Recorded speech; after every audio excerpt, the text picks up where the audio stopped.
Biblia mtoto na mwana wametafsiriwa tofauti. Mtoto kwa neno la Kigiriki linaitwa nepios, yani ni mtu ambaye hana ukomavu wa akili. Ni mtu ambaye anaweza kavutwa na dhambi kwa muda mfupi akaanguka kwenye dhambi. Ni mtu ambaye anakuwa hana mkazo wa kuzingatia kitu kimoja, anaitwa mtoto. Ni mtu ambaye anategemea kula zaidi kuliko kutoa, huyu anaitwa mtoto. Ni mtu ambaye ukimhitaji kwenye wajibu wa kufanya jambo fulani humpati, anakimbia, anaitwa mtoto. Yani anahitaji sana kupata kuliko kutoa. Lakini tunapozungumzia mwana, ni mtu ambaye ameshakomaa, amejiweka dhabihu kwenye familia, anaweza akatumika kwenye wajibu wa majukumu, akapewa majukumu akafanya kitu. Tayari ana wajibu ndani ya kanisa, ana wajibu ndani ya mwili wa Kristo, ana wajibu wake katika wokovu kutimiza baadhi ya vitu. Kwa nini wachungaji wengi walikuwa wanazipinga injili za mafanikio? Kabla sija kupitisha kwenye maandiko, natoa utangulizi kidogo, kwa sababu injili za mafanikio sio kama ni mbaya, ni kibibi ndio unatakiwa ufanikiwe, na ndio mpango wa kimungu uko hivyo. Maanake Yesu alifanyika dhaifu au maskini, si tuwe tajiri. Lakini injili za mafanikio zimekuwa zinapingwa na wengi kwa sababu zinakosa kubalansi. Yaani zinafundisha watu wengi wanakuwa ni watu wa kutamani kumtumia Mungu zaidi kuliko wao kumtumikia Mungu. Kwa hiyo mtu kukiwa kuna ibada ya kutabiriwa kufanikiwa, watajaa watu mpaka nje ya kanisa. Lakini tukitaka tuwachukue watu hawa watu wakaende kumtumikia Mungu, wachukue muda wao na nguvu zao kwenda kutumika kuhubiri au kutangaza injili, tumuone hata mmoja. Kwa sababu wale ni watoto, wanatumia zaidi kuliko kutoa. Kwa hiyo Mungu kwao, hata ukiambia omba chochote, wataanza kuomba, wataomba gari, wataomba nyumba. Hawana muda wa kumsifu Mungu, kutumika mbele za Mungu, kueleza ukuu wa Mungu, au kumwambia Mungu una mpango gani kwa mwezi huu wa tatu. Kisoma Warumi 8 mstari wa 14, kwa kuwa wote wanaoongozwa na Roho wa Mungu hao ndio wana wa Mungu. Kwa hiyo watoto wa Mungu ni sisi wote ambao bado tujafika hatua kukua. Unapoanza kukaa ndani ya kanisa, ukaanza kujua wajibu wako ni nini ndani ya Mungu, utaanza kusikiliza zaidi ni nini Mungu anakuagiza ukifanya katika kazi yako, katika familia yako, katika biashara, katika kila eneo. Hutaweza kuchukua maamuzi magumu bila kumuuliza huyu Mungu. Kwa sababu nini? Umetoka kwenye hatua ya utoto, umeanza kuwa na wewe na wajibu kujenga ufalme wa Mungu. Kwa hiyo watu wengi ambao hawakai kusikiliza maagizo ya kimungu kutoka madhabahuni, hawakai kusikiliza maagizo ya kimungu kutoka katika nafsi ya Roho wa Mungu anavyozungumza nao, tafsiri yake ni kwamba bado wana asili ya utoto ndani yao. Sio tusi, kwa maana wanaweza wakadanganya na shetani kwa wepesi ambao mpaka unashangaa ameangukeje huyu mtumishi. Natamani niwaambie kitu kimoja, wana wa Mungu, ukomavu wa kiroho hautokani na mtu amekaa miaka mingapi kwenye wokovu, bali ukomavu wa kiroho ni shauku ya mtu kutamani kukua na kufikia kimo cha Kristo. Wengi wanasemaga mtumishi wa Mungu, Roho Mungu anatuongozeje? Wengi tunakuwa tuna maswali. Mungu huwa anatumiaga lugha nyepesi sana kuongea na watoto wake. Anatumia sauti nyepesi ambayo haitakuchanganya. Kwa mfano, wengi tunafahamu habari za Samuel, mtoto Samuel aliyepelekwa na mama yake Ana kulelewa na kuhani Eli. Samuel akiwa analelewa pale, Mungu njia nyepesi aliyotumia kuongea na Samuel, alimuita kwa sauti inayofanana na Eli. Wengi tunashindwa kuelewa pale. Tunajua tu alijua labda ni Eli amemuita. Mungu hawezi kukuita na sauti strange mpya ambayo itakuchanganya na kukuogopesha. Samuel alisikia sauti ya Eli kabisa na alikuwa hana makosa, lakini yeye akamwambia sijakuita. Mara ya pili akarudia akasikia sauti tena ile inafanana na ya Eli. Mungu anatumiaga sauti ambazo tumezizoea na tumeshazichukulia kuzungumza na sisi. Ni wewe kuwa makini kuweza kutumia antena zako kaelewa au kupuuzia. Kwa kusema hivi namaanisha hata sauti ambayo Mungu anatumia kuzungumza na sisi ndani yetu inakuwa ni sauti inayofanana kabisa na mawazo. Adui anatufanya tuone ni kama ni mawazo tu yanayokuja sio na maana. Kwa hiyo unajikuta sasa unachukua maamuzi ambayo hukutakiwa kuyachukua ukiamini ni Mungu amekusindikiza, kumbe sio Mungu, bali ni akili zako umeweza kuzifusi, kusikia na kufuata mwelekeo ambao sio wa Mungu. Njia mbili ambazo Roho wa Mungu hutumia kuwaongoza wanadamu. Ukizifahamu hizi njia, hata mahali ulipo utapata jibu ni nini Mungu anataka ukifanye. Njia ya kwanza inaitwa shahidi wa ndani. Neno la Kiingereza tunaita inner witness. Ukisoma Warumi 8:16 mpaka 17 inasema hivi: Roho mwenyewe hushuhudia pamoja na roho zetu ya kuwa sisi tu watoto wa Mungu. Sasa anapozungumza kwamba Roho hutushuhudia, anapokushuhudia si kwamba unasikia sauti ya nje. Ndio maana unapochangamana na watu wasiompenda Mungu, unaona kabisa kuna sauti ndani yako inakwambia hawa sio wenzako, hili sio kundi la kuambatana nao. Unasikia kabisa.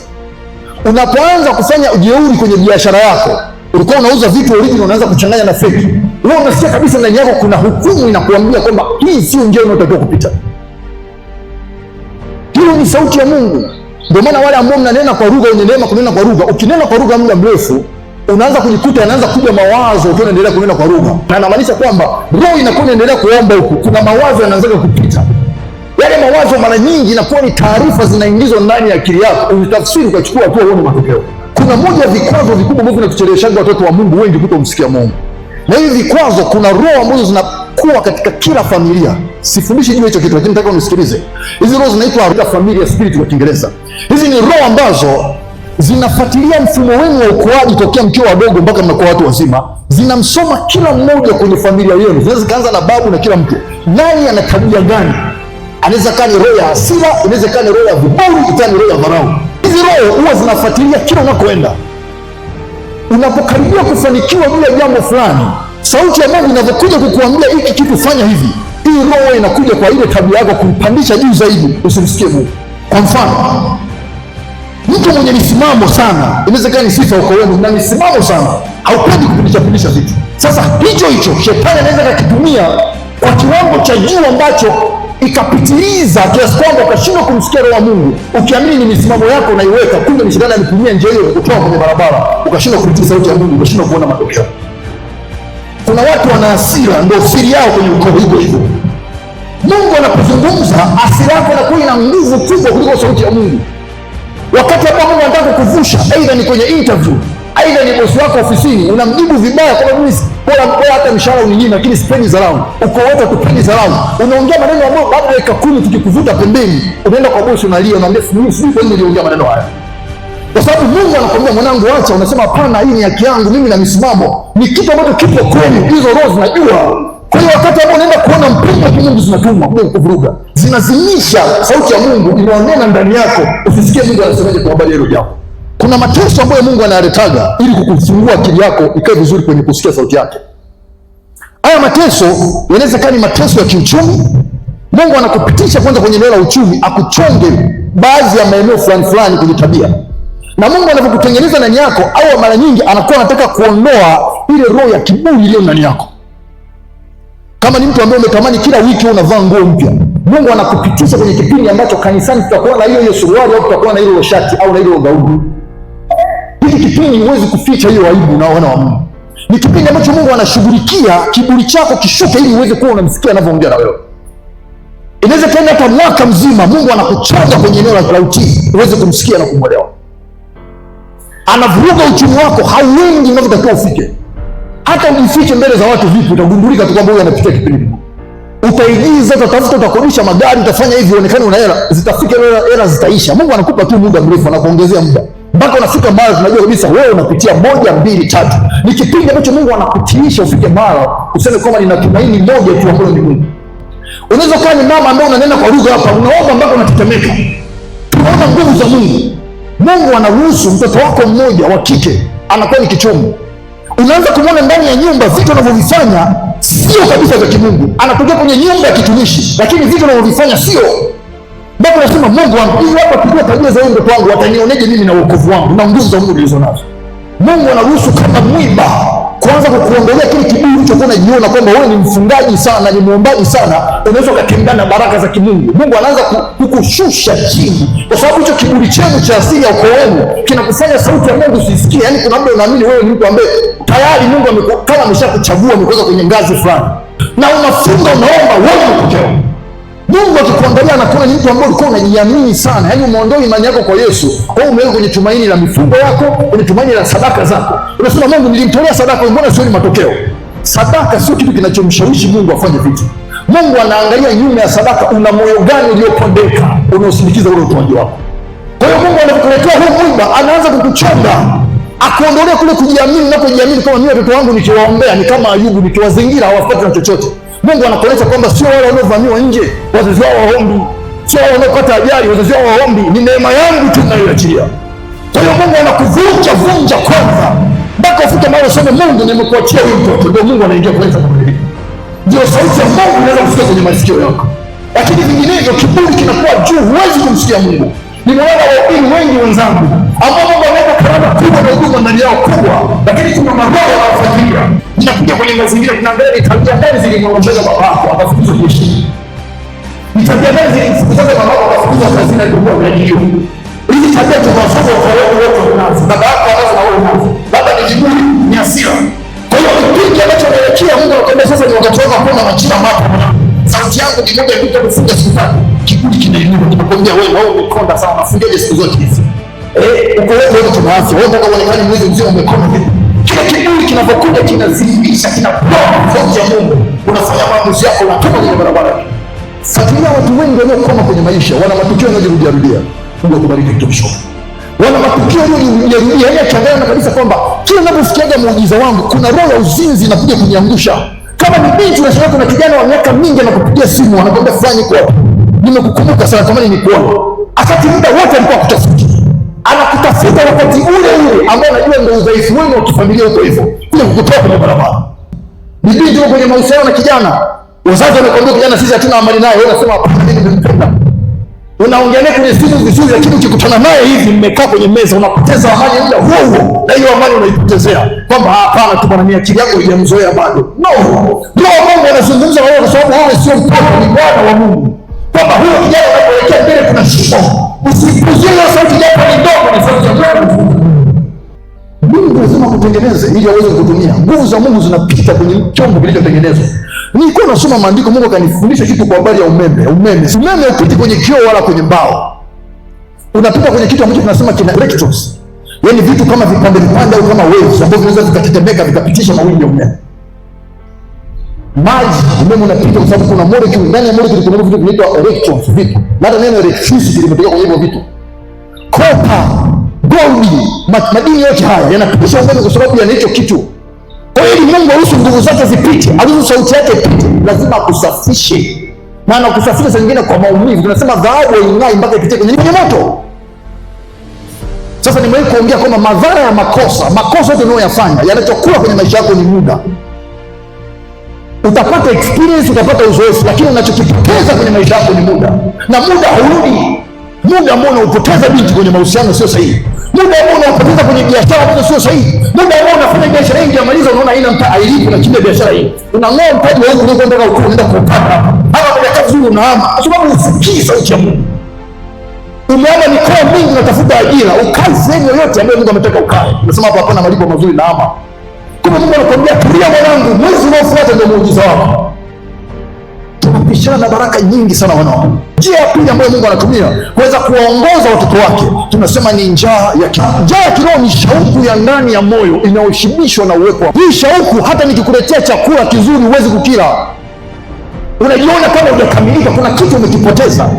Ujue ndani yako kuna kitu umekipoteza ambacho kitakuja kushibishwa, sio kwa gari zuri, sio kwa nyumba nzuri, ni kwa uwepo wa Mungu. Hiki kitu kikiibiwa kwenye maisha yako, ni vigumu kumsikia Mungu.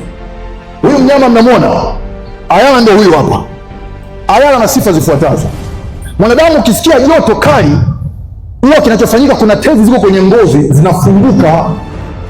Kuna mvuto unaanza kutoka kama kutoa joto kupunguza ili upate auheni ukae vizuri. Huyu mnyama hana hizo tezi, anazo kidogo sana. Kwa hiyo akipata joto anachokifanya anafanya panting, anatia mdomo hivi kama mbwa.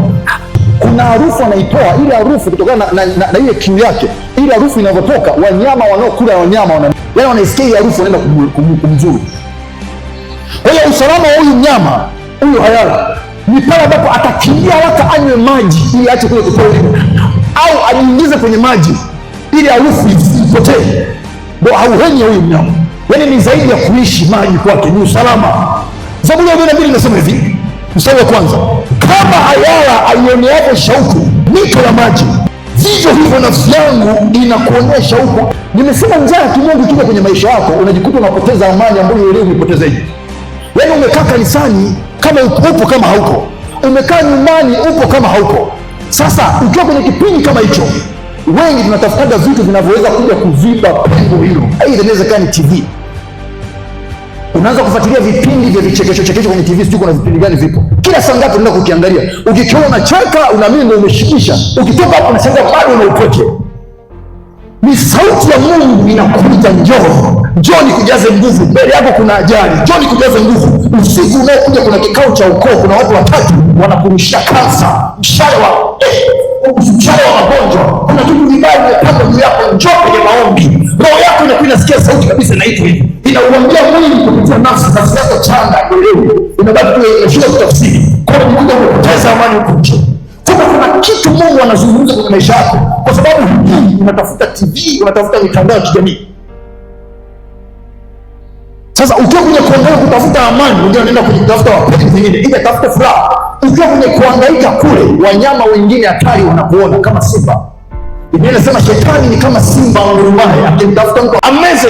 Shetani huwaona watu wanaohangaika kutafuta amani na huwadaka haraka sana.